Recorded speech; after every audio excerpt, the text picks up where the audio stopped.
Kiran SFI జిల్లా కార్యదర్శి. కోడిగుడ్ సత్రం హాస్టల్ని వెంటనే ప్రారంభించాలని ఈరోజు ఎస్ఎఫ్ఐ ఆధ్వర్యంలో సర్వే నిర్వహించడం జరిగింది. దాదాపు 10.5 ఏళ్ల పాటు ఈ కోడిగుడ్ సత్రం హాస్టల్ నిర్మాణంలో ఉంది. దాదాపు 3 హాస్టల్స్ ఎస్టీ బీసీ పిల్లలు చదువుకుంటూ ఎస్సీ పిల్లలు చదువుకుంటాల్సినటువంటి హాస్టల్ని 10 సంవత్సరాల నుంచి నిర్మాణంలో ఉందనేటువంటి సాకుతోటి పిల్లలకి అందుబాటులో లేకుండా చేశారు. దాదాపు ఇప్పుడు హాస్టల్ మొత్తం పూర్తి అయిపోయింది. చిన్నగా పనులు తప్పితే ఏమీ లేదు. కానీ అధికారులు మాత్రం హాస్టల్ని ఓపెన్ చేయడంలో నిర్లక్ష్యంగా ఉన్నారు. మేము ఎస్ఎఫ్ఐగా డిమాండ్ చేస్తున్నాం, ఈ సంవత్సరం అడ్మిషన్స్ని ప్రారంభించాలి, విద్యార్థులకి ఈ సంవత్సరం హాస్టల్ని అందుబాటులో తీసుకురావాలని భారతీయ విద్యార్థి ఫెడరేషన్ ఎస్ఎఫ్ఐగా మేము కోరుతున్నాం.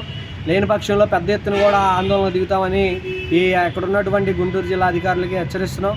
కావున అధికారులు వెంటనే స్పందించి కోడిగుడ్ సత్రం హాస్టల్ని వెంటనే ప్రారంభించాలని చెప్పి మేము ఎస్ఎఫ్ఐగా డిమాండ్ చేస్తున్నాం.